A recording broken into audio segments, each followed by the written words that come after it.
And I saw the Lord Jesus Christ walking the length in Nigeria and the breadth of the great African continent. It seems like he was looking for something. So I asked the Lord Jesus, what are you looking for?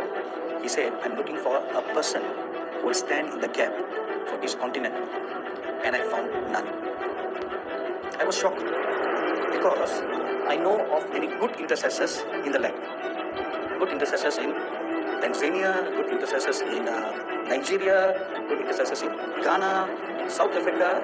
Yet, the Lord Jesus said, I found none. So I was quite puzzled. So I asked the Lord Jesus, why do you say that you found none when there are many intercessors? So I named them one by one, just like how I just narrated to you. And the Lord Jesus looked at me and he said, do you know how I see and how I classify who is an intercessor? It's not your definition. Just you gather for a prayer meeting and then you just simply pray for a prayer point and then it's done. Then you go back to your everyday mundane duties. Those kind of intercession or prayer amounts to nothing.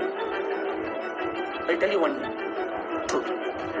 About 20 years ago, I ministered at a conference in Taiwan at a prayer mountain on the western part of the nation.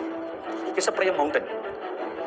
Very regularly, at least 1,000 believers gather at the prayer mountain for seminar, for teachings, and for fastings and praying.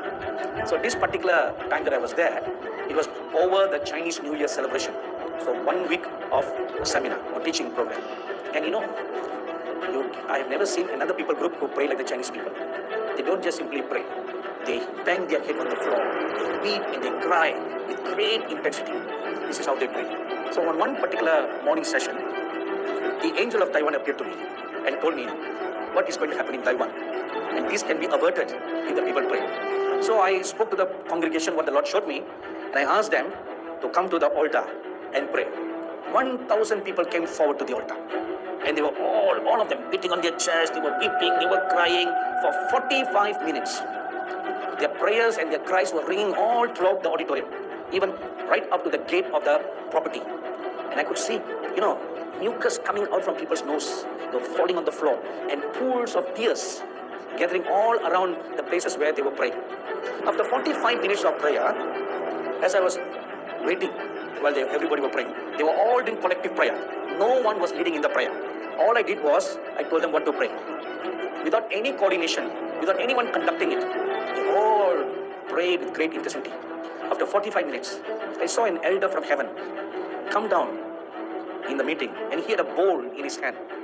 And he said to me, come and see. So I went near to him and saw what was in the bowl. There was only one drop of tears. And the elder told me, this is their prayer. I was shocked. 45 minutes, 1,000 people were praying, and there was only one drop, and the bowl was quite huge. And he asked me, how can I bring this to the Lord? So I was shocked. I said, how is it possible? How can it be possible? Because I saw them banging their head, I'm not exaggerating. They were literally banging their head on the floor, beating on their chests, crying their heart out. So I asked the elder, sir, how can it be? Why? And then the elder explained to me, it's not how much you pray, it's how you pray. Not how much you pray, how you pray. That's what we need to learn, how to pray. How to take hold of God to pray. Even when in worship, you can worship after the glory has departed. That's what happened today. You reach a crescendo, you touch the heaven, and when it was done, you still kept on singing. See, this shows one thing. We must learn how to walk with heaven. In these last days, we must learn to walk with heaven. Because the spirit realm is going to mingle, become one with the church, the last days church. Ephesians chapter 1 verse 10 is going to be fulfilled to its totality in these last days. The family in heaven, the family on earth is going to become one. And when it becomes one, Hebrews 11:40 will be fulfilled. The cloud of witnesses working together with the remnant. In order to work together, you must know the spirit realm. You must become sensitive to the spirit realm. You must learn how to work together with them. You cannot ask them to work with you. You need to ask how to work with them. This is our problem.